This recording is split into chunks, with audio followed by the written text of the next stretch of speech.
আজকে রান্না করলাম শিং মাছ ভুনা করলাম আর করলা ভাজি, মাছের ডিম দিয়ে করলা ভাজি করলাম। তো আজকে রান্না বান্না এইগুলোই।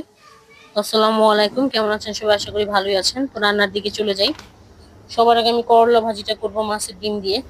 তো তাওয়ায় বসালাম, তাওয়ায় ভাজা ভাজা হয় তাই তাওয়ার মধ্যে করি করলা ভাজিটা।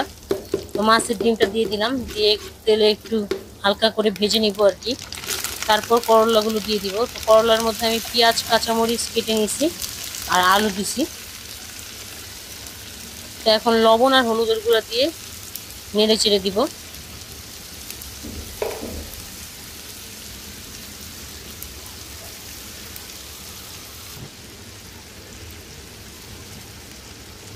এখন শুধু একটু পরপর করলা ভাজিটা নেড়ে চেড়ে দিব, একটু পরপর ভাজা ভাজা হওয়া পর্যন্ত।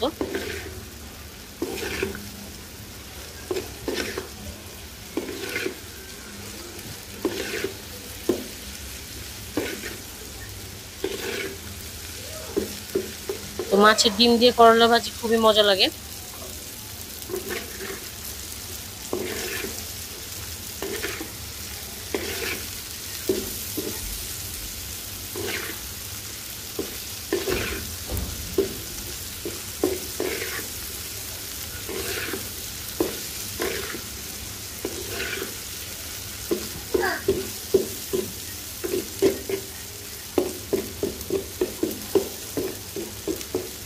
তো করলা ভাজিটা হতে হতে ভিডিওটা কেমন লাগলো কমেন্টে জানাবেন। পুরো ভিডিওটা দেখবেন কষ্ট করে। আমি যেমন কষ্ট করে ভিডিও বানিয়ে দিই, তো আপনারাও কষ্ট করে ভিডিওটা দেখবেন, পুরো ভিডিও। কেমন লাগলো রান্না সেটাও কমেন্টে জানাবেন। আমি প্রতিদিন যা রান্না করি সেটাই আপনাদের সাথে শেয়ার করি, আর অন্য কিছু না। আমি কোনো রেসিপিও দিই না, আর নিজে যা রান্না করি প্রতিদিন বাসায়, তো সেটাই আপনাদের সাথে শেয়ার করি। তো করলা ভাজিটা হয়ে আসছে, আর একটু ভাজা ভাজা করে নামিয়ে নিব।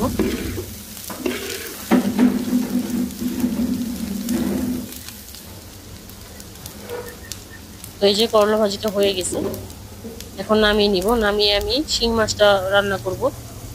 তো শিং মাছ রান্নার জন্য পেঁয়াজ আর তেল দিলাম। শিং মাছ রেডি করে নিছি। তো পেঁয়াজটা ভালো করে ভাজবো।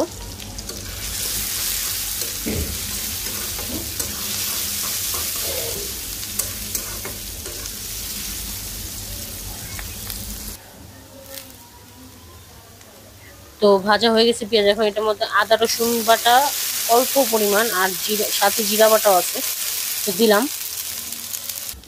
একদম অল্প দিছি। আর টমেটো কাঁচামরিচ দিয়ে দিলাম। তো এটা একটু ভালো করে ভেজে নিব।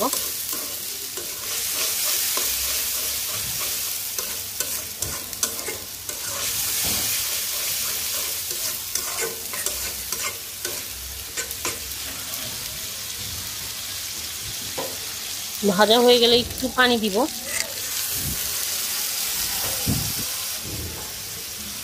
এরপর বেসিক মশলা যেগুলো, লবণ, হলুদের গুঁড়া, মরিচের গুঁড়া পরিমাণ মতো দিয়ে দিব।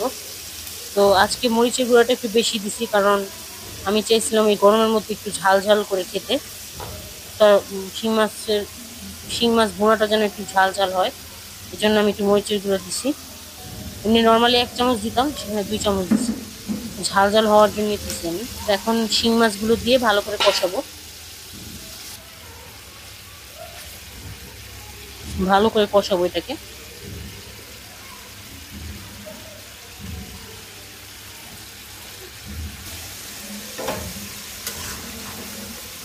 তেল ওঠা পর্যন্ত আমি এটাকে কষাবো।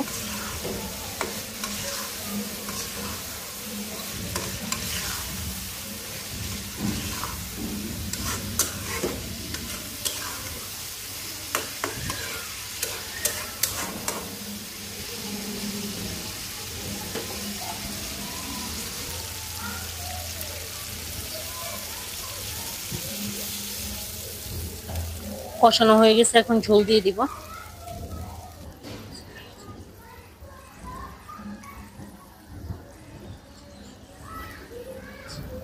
ধনিয়া পাতা দিয়ে দিলাম একটু।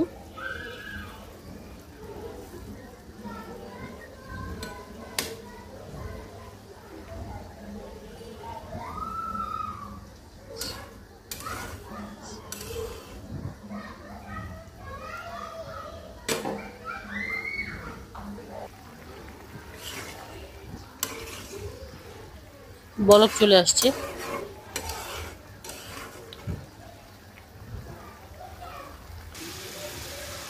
এটাকে একেবারে ভুনা ভুনা করে ফেলবো। তো আজকে এই পর্যন্তই, ভালো থাকবেন সবাই, আসসালামু আলাইকুম।